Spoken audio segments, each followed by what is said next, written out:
Senhor presidente, nobres pares, público aqui presente, que nos acompanha nessa manhã, na sessão ordinária da Câmara Municipal, cumprimentar os telespectadores da TV Câmara, quem nos acompanha pelas redes sociais.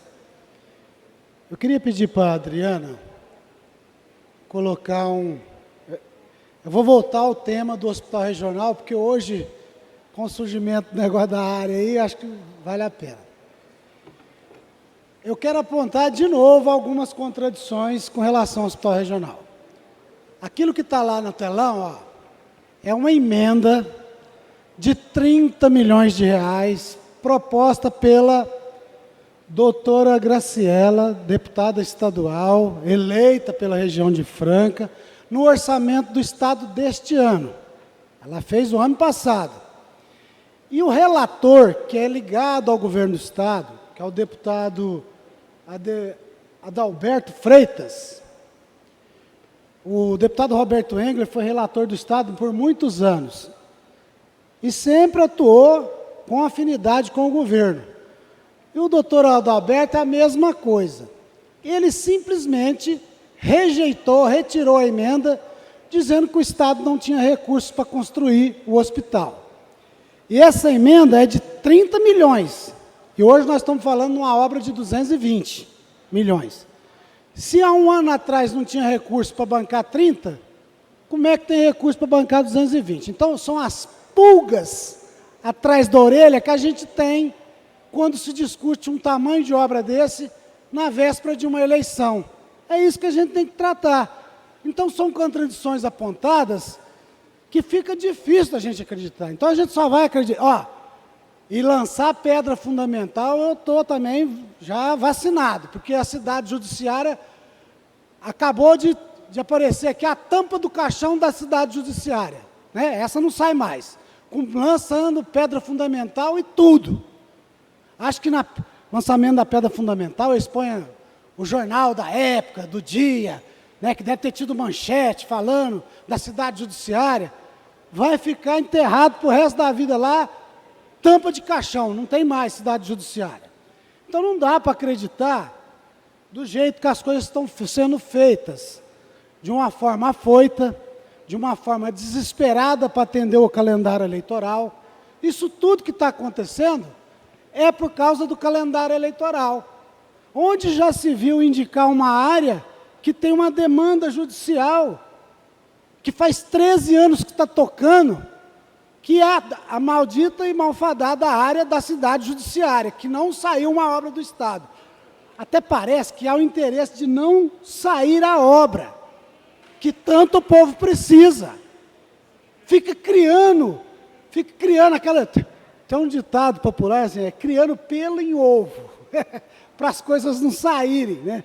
Então, a gente fica com uma dificuldade, assim, ó, por mais que a gente torça para que a coisa aconteça, porque a gente sabe, o que não pode é mexer com a esperança das pessoas. As pessoas têm esperança em tudo isso que está sendo dito. As pessoas confiam no que está sendo dito. Aí chega lá no final, vai acontecer a mesma coisa que aconteceu com a cidade judiciária. O fórum hoje paga 100 mil reais por mês de aluguel. Olha há quanto tempo que o fórum paga aluguel. Já dava para ter iniciado essa obra, construído essa obra. Então eu não entendo porque essas coisas acontecem. A gente não pode brincar com a esperança das pessoas. Então, até agora, existe uma movimentação política, que é necessário para construir uma obra pública. Precisa realmente da movimentação política. Mas a gente espera que só não fique na movimentação política. E a ação que está na justiça, que chama retrocessão, que a família está se sentindo prejudicada, que cedeu a área. Cedeu não, ela foi uma concessão onerosa, foi paga. Cedeu, está se sentindo prejudicada, porque faz 10 anos que não acontece nada lá, só tem mato. E como eles têm outras áreas em volta, eles se sentiram prejudicados financeiramente, porque os imóveis deles desvalorizaram. Por quê? Porque além de não ter saído da cidade judiciária, eles também não poderiam utilizar a área que eles já tinham vendido. Então ficou aquele troço, aquele terreno lá, né? Mas, olha, eu acredito na capacidade jurídica da prefeitura. Um procurador jurídico da prefeitura é quem nos defende nesta ação, porque a ação é contra a prefeitura e contra o Estado, né? Então é mais uma situação de colocar dificuldade. Então está aí a prova, ó, doutora Graciela colocou uma emenda. Aí fala, é uma questão política ou não é? Será que foi só porque é a doutora Graciela que apresentou? Será? Ah, vamos tirar aí a maternidade, né, no caso da doutora Graciela. Vamos tirar a maternidade dela, dos 30 milhões? Será que o Estado está fazendo algum joguete político? Porque o deputado aliado do governador João Dória falou que não tinha recurso. Veio o secretário de Estado, tempos atrás aqui, falou que não estava no radar do Estado construir hospital, que é o secretário de Saúde do Estado, que vai gerenciar a construção desta obra. O governador fala, ó, não, construir dá para construir, mas quem vai manter? Né? Então, pelas falas que a gente escuta, viu, Sidney, a gente duvida que há essa possibilidade de sair essa obra. Então, com relação ao hospital regional, o que eu queria passar era isso. Agora eu queria falar uma questão nacional. Infelizmente, mais uma vez, um ministro da Educação caiu. O ministro Milton Ribeiro, da Educação, que estava utilizando indevidamente o Ministério da Educação para fazer liberação de verbas com a possibilidade de propinas, inclusive em barras de ouro, inclusive dinheiro dentro da Bíblia. E aí eu quero dizer o seguinte, nós temos aqui o pastor Luiz Amaral, que é uma pessoa extremamente respeitada, e a gente tem que respeitar todas as religiões. E eu respeito a liderança religiosa de todos os pastores.